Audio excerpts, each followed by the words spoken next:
ओंकार तू सत है, बिन तुद सब मिथियाय। जो तुद ते है उपजया, अंत तुद माहे समाय।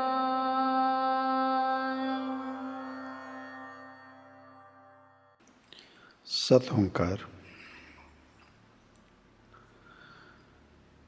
गुरबाणी की पंक्तियां हैं। मेरा वैद गुर गोबिंदा, हर हर नाम औखद मुख देव, काटा जम की फंदा। ये जो पंक्तियां हैं, इनमें बात की गई है गुरु की प्राणी के जीवन में जो गुरु महत्ता रखता है। अब बात की गई है मेरा वैद, भाव मेरा डॉक्टर, जिससे मेरे रोग की पहचान है। अब जब बात की जाती है कि वो जो गुरु है, अगर वो डॉक्टर है, तो जिस सेवक की, जिस शिष्य की, जिस जीव की बात की जा रही है, हो सकता है कि उसका जो गुरु है वो कोई डॉक्टर होगा, MBBS, MD, वो पढ़ाई की होगी जिससे शारीरिक रोग का पता चल सके और उसका इलाज हो सके। पर यहाँ जब गुरु की बात की गई, वैद की बात की गई, तो किसी MBBS या MD की बात नहीं की गई। यहाँ बात की गई है वो जो हमारा रोग है, जिसे हम अपने मानसिक रोग, जिसे हम अपना आत्मिक रोग कह सकते हैं। अब गुरु कौन? गुरु वो जो जीवन में छाए हुए अंधेरे को उजाले में बदल सके, या ऐसे कह सकते हैं कि जो जीवन में छाए हुए अंधेरे में एक रोशनी की राह दिखला दे, जीव को रोशनी का मार्ग दिखला दे कि इस मार्ग से चल, यहाँ रोशनी है और वहाँ सामने तेरी मंजिल है। यह है गुरु का काम। और यही बात आती है दुनियावी तौर पर भी। दुनियावी तौर पर भी अगर किसी जीव को कोई दिक्कत परेशानी है, तो ज़रूर वो किसी गुरुजन, संत जन के पास बात कर सकता है। पर जब बात आती है कि वैद वो गुरु है,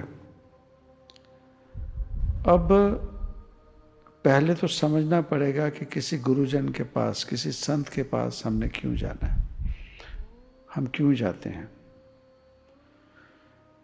अगर 100 जीवों की बात की जाए तो 100 जीवों में से 95 से 96%, 95 to 96% जीव सिर्फ दुनियावी कामों के लिए जाते हैं। दुनियावी काम भाव, मुझे अच्छी नौकरी मिल जाए, मुझे माया रूपी पैसा किसी भी तरह कैसे मिल सकता है, कारोबार में बढ़त हो जाए, नौकरी बढ़िया हो जाए, घर में माया रूपी सुख सुविधा, घर बढ़िया हो जाए, माल खजाना, घर में जो भी सामान रखा है बहुत बढ़िया हो और सुख सुविधा से मैं भरा रहूं। 95 से 96% लोग जो गुरु घर में जाते हैं, किसी भी रब के घर पे जाते हैं, वो सिर्फ इसीलिए जाते हैं। उन्हें किसी जीव ने बता दिया कि दुनियावी परेशानियां, धन दौलत की परेशानी, ये सभी के लिए आप गुरु घर में जाएं, रब के घर में जाएं और वहाँ से इन चीज़ों की मांग कर लें। और जीवों ने यही बात समझकर किसी भी रब के घर, गुरु घरों में जाना, इसी बात को समझ के चल पड़े इससे आगे उनको कुछ नहीं लेना देना, उन्हें सिर्फ और सिर्फ अपना दुनियावी काम पूरा करना है। दुनियावी मुश्किलें जो आई हैं धन दौलत के रिलेटेड, उन्हें सिर्फ और सिर्फ उसी से मतलब है। यह है 95 से 96% जीव। अब इससे अगर आगे चलते हैं तो एक 2% वो जीव हैं जो इन चीज़ों के साथ साथ वो उन चीज़ों की मांग करते हैं जिसे कहा जाता है नाम। सुमरन वाला नाम नहीं, भाव मेरा नाम हो। जिन्हें किसी न किसी गुरु घरों में कोई पोजीशंस, ओहदे दे दिए जाते हैं।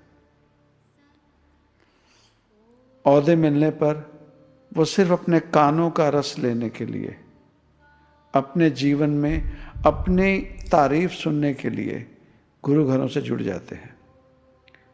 और वहाँ और ज़्यादा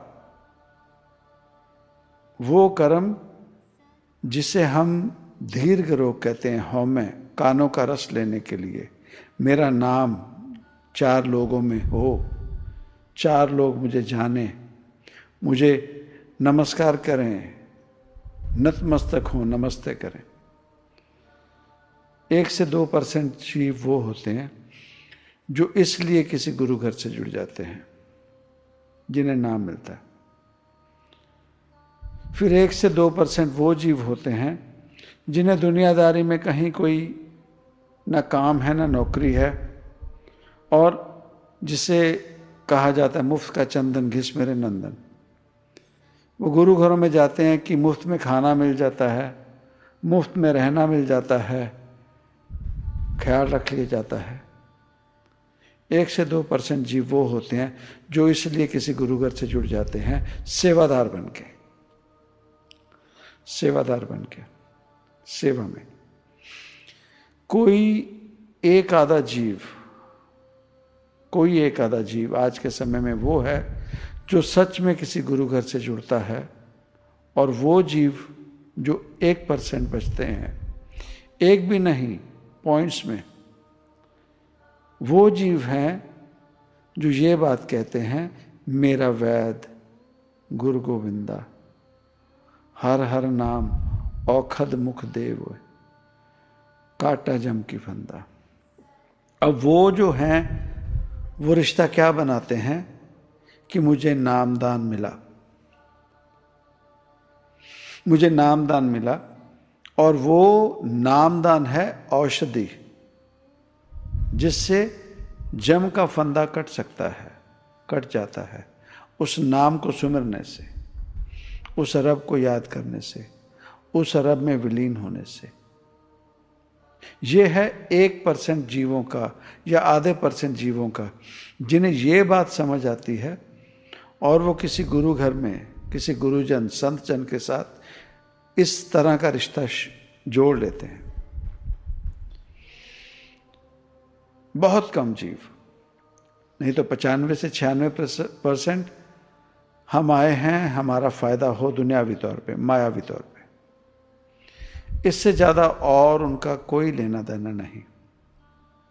उन्हें नहीं फर्क दुनिया तबाह हो रही है, उन्हें नहीं फर्क कि हमारा अपना, हम कहाँ पहुँचे हैं,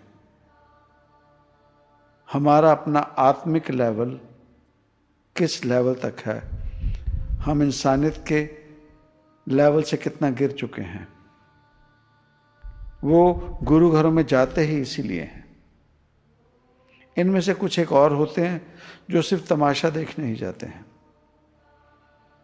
जिन्होंने और कुछ नहीं करना, वहाँ बस किसी ना किसी तरीके की परेशानी पैदा कर देनी, इशू उठा देना, खुद भी नर्क बने रहना, औरों को भी नर्क बना देना।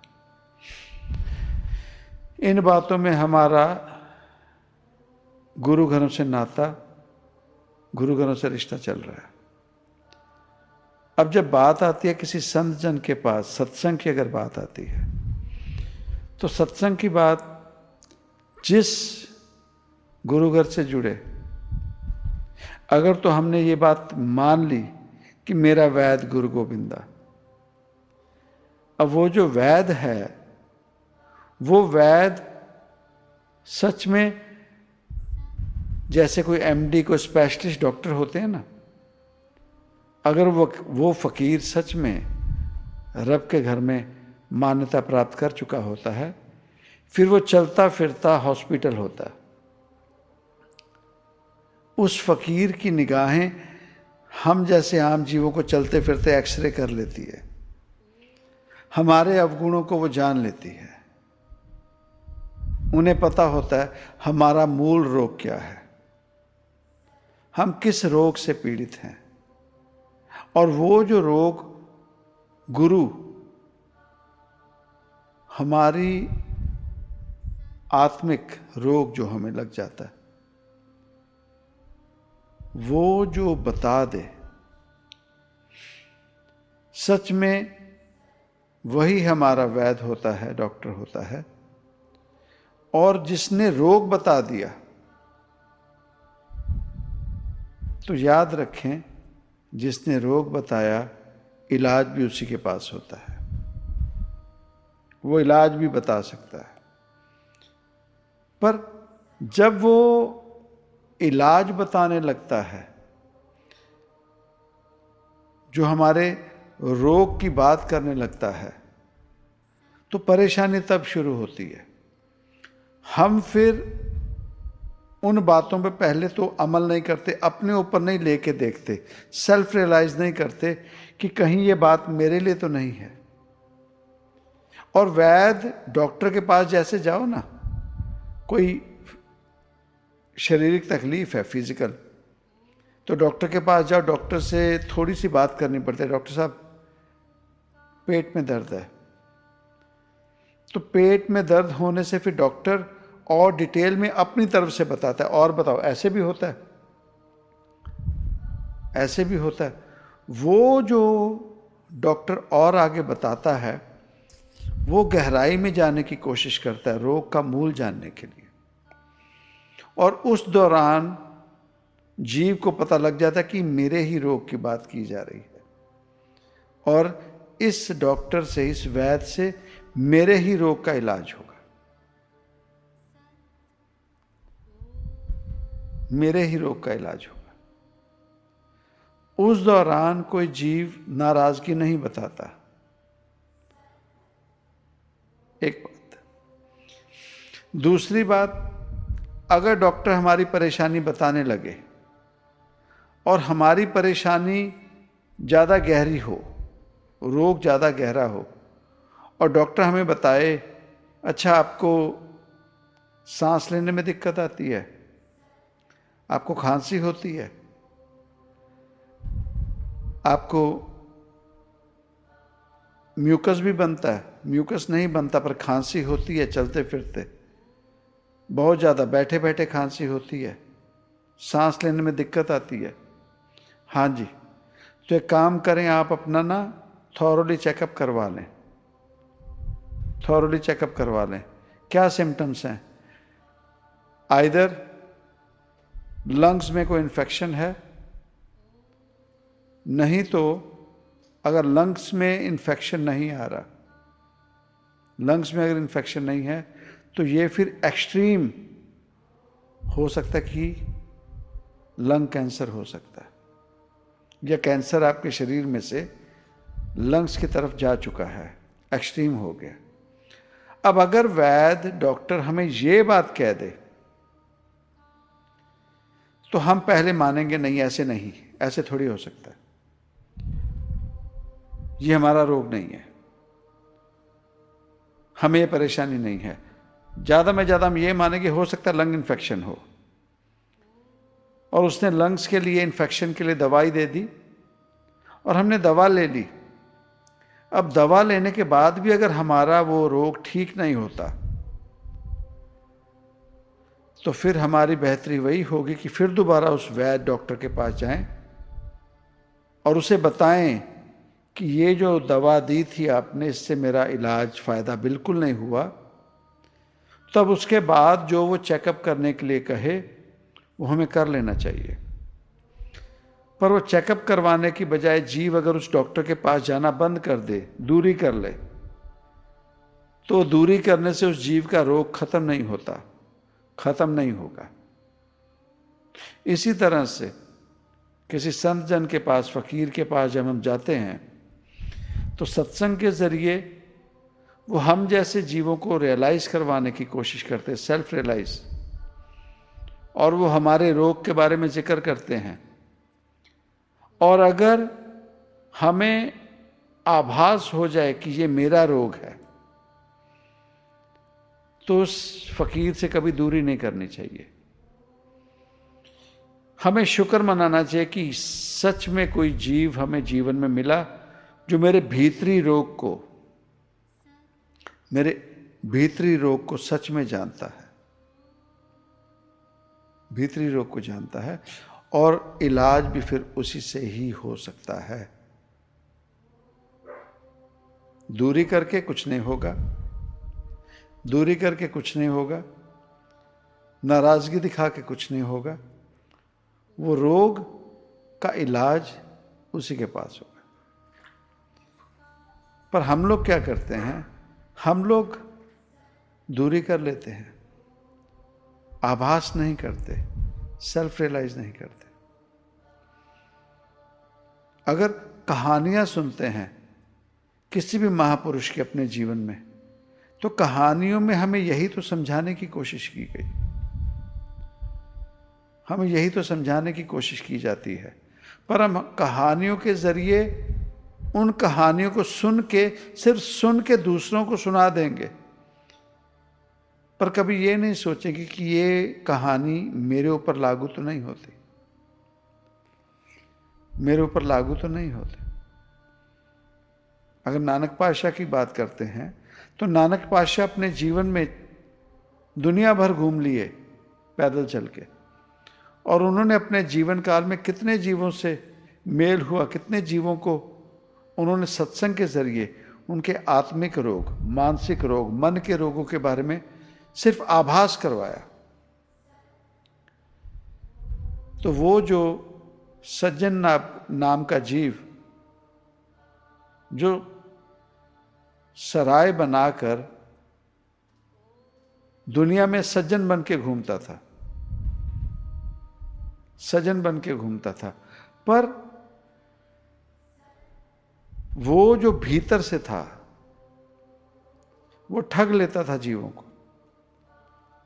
उसकी सराय में जो रात को जीव ठहरते थे, वो उनका माल खजाना लूट के उन्हें मार डालता था। पर लोगों के समक्ष वो ऐसा सज्जन बन के घूमता था कि लोगों को पता नहीं था। पर जब नानक पातशाह उसके घर पहुंचे, उसकी सराय में ठहरने के लिए, तो उन्होंने बातों बातों में बता दिया कि जो तेरा नाम सज्जन है, पर तू भीतर से तो ठग है, भीतर से तो ठग है। और तू जब रब के समक्ष जाएगा तो रब के समक्ष वो जो तूने दुनिया में छुपा लिया अपनी सच्चाई को, रब के समक्ष वो सच्चाई छुपा नहीं सकेगा, और वही सच्चाई पर तेरा उस रब के सामने पेशी होगी। बस ये बात कहने की देर थी, उस जीव ने आभास कर लिया और उससे नाराज नहीं हुआ। उसने कहा कि अगर मेरा रोग पकड़ लिया है तो मेरा इलाज भी करके जाओ। उसने इलाज भी मांगा, इलाज भी मांगा। औहदे जो मिलते हैं गुरु घरों में, वो अपने कानों के रस के लिए नहीं मिलते। अगर कोई जीव कानों का रस लेने के लिए लगे कि मुझे एक औहदा मिल गया, औहदे का मतलब समझें। औहदा क्या होता है, पोजीशन, पोस्ट क्या होती है। पहला वो कि रिश्ता किस लिए बनाया, बस पैसे मिलते रहे हमें, कारोबार, काम, नौकरियां अच्छे मिलते रहे। यही तो हम रब के घर में जाके करते हैं जिस भी मजहब से जुड़े हैं। पर वहां दुविधा क्या होती है कि अगर जिस भी मजहब से जुड़े हैं, वहां से सामने कोई रब हमें बोल नहीं सकता, हमें कोई बोल नहीं सकता, हमें कोई टोक नहीं सकता हमारी कमियों के बारे में। पर अगर किसी संत जन के पास जाते हैं तो वो हमारे समक्ष हमारी कमियां बता देते हैं। और उनसे भी अगर यही रिश्ता जुड़ा है, याद रखें, संत जन फकीर उनके बाबत कहा जाता है, संता के कारज आप खलोया, हर काम करावन आया राम। पाछा लागे हर फिरे कहत कबीर कबीर। संत महापुरुषों के काम कभी रुकते नहीं हैं। उनके काम वो खुद रब किसी ना किसी रूप में उनके काम करवाता रहता है, काम चलते रहते हैं। और उनके साथ जो जीव चले हैं, काम में उनके भी कमी नहीं आती। पर होता क्या है, गुरबाणी में कहा गया, सतगुरु की सेवा सफल है, जे को करे चित लाए। हम लोग क्या करते हैं, सेवा के नाम पर चल पड़ते हैं, पर हमें सेवा नहीं करनी आती। और अगर सेवा के नाम पर चल भी पड़े तो सेवा थोड़ी मांगण बहुता, सेवा कम करते हैं और मांगते ज्यादा हैं। तो भी भगवान के घर में कर्जा और बढ़ जाता है, कर्जा और बढ़ जाता है। गए थे फायदा करने, कर्जा और बढ़ा के बैठ गए, कर्जा बढ़ा लिया, उससे कोई फायदा नहीं हुआ। अब ये जो ओहदे दिए जाते हैं, पोजीशन दी जाती है, इसका मतलब समझें ये क्या होता है। एक राजा, देश का राजा, अब उसने देश चलाना है, उसने देश चलाना, तो देश चलाने के लिए उसने एक प्रधानमंत्री रख लिया, जो मंत्रियों का प्रधान, मंत्री रख लिए और सभी को डिपार्टमेंट दे दिए कि तू खजाना मंत्री है, तू खजाने की देखरेख करेगा। तू अनाज का मंत्री है, तू अनाज की देखरेख करेगा। उसी तरह से देश की रक्षा के लिए, देश की रक्षा के लिए सेनापति नियुक्त किया जाता है। सेनापति भाव सेना का जो प्रधान होता है उसे कहा जाता है सेनापति। अब देश पे भीड़ आ जाए, कोई दूसरा राजा देश पे हमला कर दे, देश पे हमला कर दे, तो सबसे पहली जिम्मेवारी किसकी होगी इस चीज को समझने की? राजा तो हां देखेगा, समझेगा, क्योंकि उसके राज्य पर हमला हो रहा है। उसके बाद सबसे बड़ी जिम्मेवारी होती है सेनापति की। अब सेनापति बोले मैं तो सेनापति हूं, मुझे तो राजा ने ओहदा दे दिया, मैं सेनापति हूं। अब उससे कहा जाए कि देश पर भीड़ पड़ गई, देश पर भीड़ पड़ गई, वो अपने आसन से ना उठे, मैं तो सेनापति हूं। वो कहते तू समझ गए तू सेनापति है, पर अब देश को तेरी जरूरत है, तू सेना को लेकर आगे लड़ाई के लिए निकल। तो वो नाराज होकर बैठ जाए, बोले नहीं, ये सेनापति तो हूं मैं, पर मेरा ये जो सैनिक है ये मुझे इज्जत नहीं देता। वो कहेगा तुझे इज्जत देना लेना ये सब बाद में बातें होंगी, इज्जत दिला देंगे तुझे, अब जरूरत है तेरी। वो उसी पे अटका रहे, नहीं पहले इससे बोलो मुझे इज्जत दे। और वो जो सैनिक था वो इसलिए इज्जत नहीं दे रहा कि तू सेनापति होकर इन बातों में पड़ा, तू जाके लड़, हमारे राजा के ऊपर मुश्किल आई पड़ी है। सेनापति नहीं उठा, वो अपने आसन पे बैठा और इसी जिद में पहले मुझे इज्जत दे, और इस जिद में वो फिर भी बैठा अपने आसन पर। और इतने में दुश्मन की जो सेना थी उन्होंने जो करना था हमला किया, राज्य पर कब्जा कर लिया। अब राजा को भी बंदी बना लिया और सेनापति फिर भी अपने आसन पे बैठा है। कहता मैं तो सेनापति हूं। वो कहता तेरा राज्य उजड़ गया, तू सेनापति था, तेरी जिम्मेवारी थी इस देश को संभालने की, राजा की नौकरी की, तू तो अपने आसन से नहीं उठ सका। तो अब कसूर किसका, सेनापति का या राजा का? इसी तरह से साध संगत जी, जब सेवक कोई सेवादारी में चलते हैं तो जिन्हें जो ओहदे दे दिए जाते हैं उन्हें मालिक नहीं बनाया जाता, सेवादारी दी जाती है, चाहे किसी भी नाम पे। सेवादारी भाव, सेवा करनी, और सेवा वही कर सकता है जिसमें हौमे ना हो, जिसे कानों का रस लग जाए, जो अपनी तारीफ सुनने में लग जाए, अपने आसनों पर बैठकर गुमान करने लग जाए, वो कभी भी वो तरक्की नहीं पा सकते। फल कारण सेवा करे, मांगे चौगुन दाम। सेवा क्यों कर रहे हो? सेवा का मतलब क्या है? सेवा का मतलब है जो कृष्ण ने समझाया कि जीव तू कर्म कर, फल की चिंता मत कर, फल की इच्छा मत कर। कर्मण्येवाधिकारस्ते मा फलेषु कदाचन। तो कर्म कर, पर फल के लिए नहीं। तो हम कहां पहुंचे? Self realize. सत्संग और कुछ नहीं, सत्संग होता है सेल्फ रियलाइजेशन। एक सत्संग से हमने क्या सेल्फ रियलाइज क्या किया? हमें चोट पड़ी, हमें लगा कि ये बात हमारे लिए है, और अगर पड़ी तो उसके बाद भाग जाओ या नाराजगी दिखा दो या सेनापति हो के राजा पे तलवार निकाल लो। उससे क्या फर्क पड़ेगा? जीव तू सेनापति था, तेरी ड्यूटी, तेरा कर्म जो था, तो अपने कर्म पे पूरा नहीं उतरा। किसी भी ओहदे में सेवादार गए कि ऐ सेवक, ऐ सेवादार, तुझे इस सेवा के लिए नियुक्त किया गया था, तो उसमें पूरा नहीं उतर सका।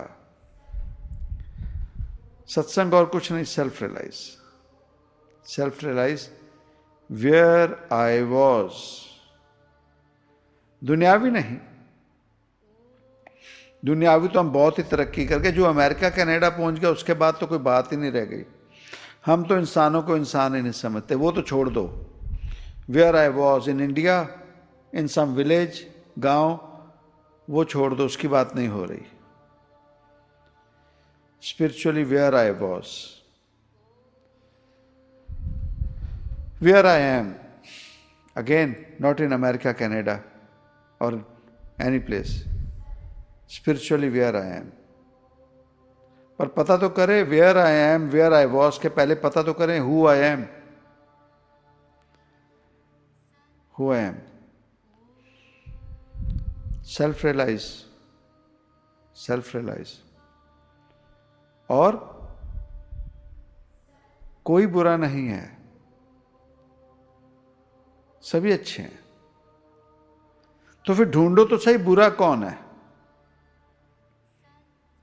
बुरा हो क्यों रहा है, गलत हो क्यों रहा है बुरा। पर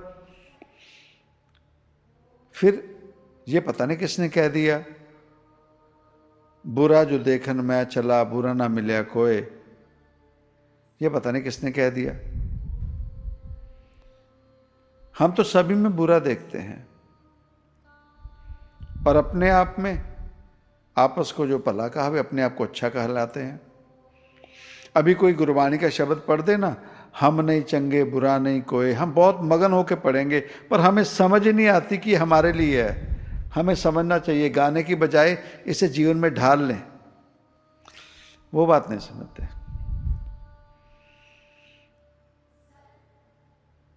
कर्मी आपो अपने कर्म देखने पड़ेंगे। कब तक हम झूठा जीवन जिएंगे? हमें चोट क्यों नहीं पड़ती? हमें चोट क्यों नहीं पड़ती? कभी सोच के देखा? कभी सोच के देखा? रात सोए ना हम, कभी सोच के देखा हो सकता है हम सुबह ना देख सकें? और जब रात सोने लगे, फोन पे हैं और अपने कर्मों में रुझे हुए हैं, उस दौरान ये सब छोड़ के क्या अपने आप से सवाल कर सकते हैं कि अगर बाई चांस कहीं आज रात वो रब मुझे बुला ले, अगर बाई चांस आज रात वो रब मुझे बुला ले, तो क्या मैं उसके समक्ष खड़ा होने के काबिल हूं? क्या मैं उसके सामने खड़ा हो सकता हूं? हम आदमी हैं एकदम ही। तो कल के इंतजार क्यों करते हैं? और कैसा जीवन जीना चाहते हैं? सच में अपना सेल्फ रियलाइज करें। ना कोई सिमरन करें, ना कोई पाठ पूजा करें, सिर्फ अपना चेतन, अपने आप को खोजें, अपने आप को ढूंढें, अपने आप को जानें कि मैं क्या कर रहा हूं। सच में वो जो कोई देख नहीं पा रहा, जो देख नहीं सकता, जो जान नहीं सकता, वो क्या सही है? यहीं तक पहुंचना था, इसके आगे और कुछ नहीं है। सेल्फ रियलाइज, सत्संग, रब का घर, गुरुजन। हमें नहीं समझ आती कि किस जीव ने यह कह दिया कि इन जगहों पर जाकर सिर्फ दुनियावी माया ही मांगनी है। ऐसा नहीं होता है। कोई जीव बता दे किसी भी मजहब से कि मैंने अपने जीवन में 100 प्रार्थनाएं की हैं अपने रब के पास, 100 प्रार्थना, क्या हमारी 100 की 100 प्रार्थना मंजूर हो गई? ऐसा कभी भी नहीं होता। अगर 100 की 100 प्रार्थनाएं मंजूर हो जाए तो हम दुनिया में रब बन जाएं। पर हमारी फितरत ऐसी है, डरे हुए हैं। हमें डर रहता है कि हाँ, रब से दूरी कर लेंगे तो हमारा नुकसान हो जाएगा। और रब से नज़दीकी बस इन्हीं चीज़ों की बना के रखी है, मुझे फलां नुकसान परेशानी हो गई, मुझे ये हो गया वो, बस वही दुनियावी चक्रों में फंसे और उन्हीं बातों में लगे चले जा रहे हैं। किसी संत का साथ, फकीर का संग मिला, जीवन में सत्संग मिला, उस सत्संग की अहमियत को जान ही नहीं सके। ना हमारा खुद शौक बना सत्संग पे, ना ही हमारा खुद नहीं बना तो दूसरों को कैसे बुलाएंगे, कैसे जोड़ेंगे?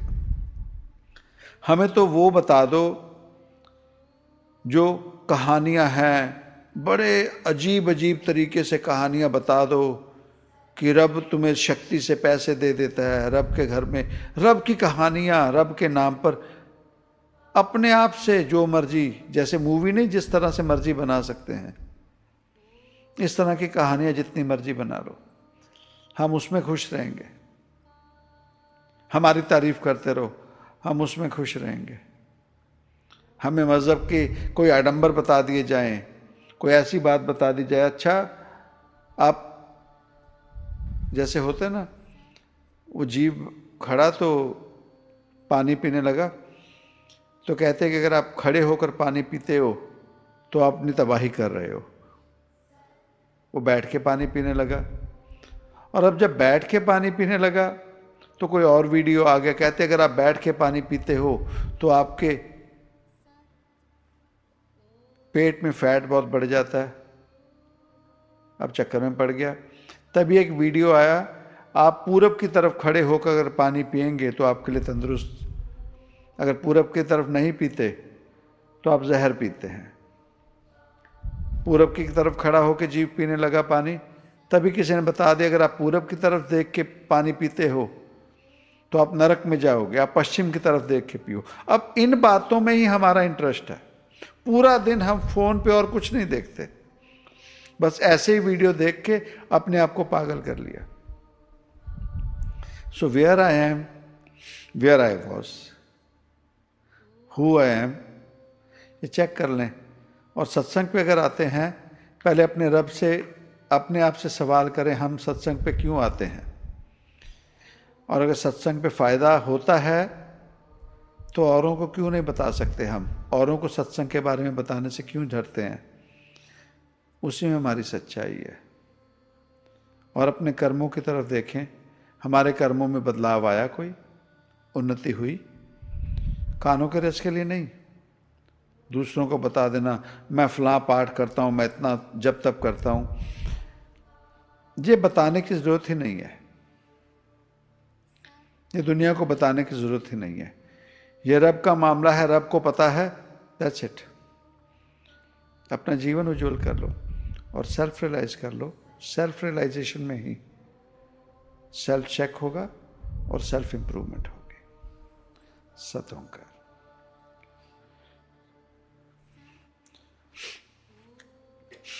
सत ओंकार सत्संग जी। ओंकार कृपा। एक होर सत्संग,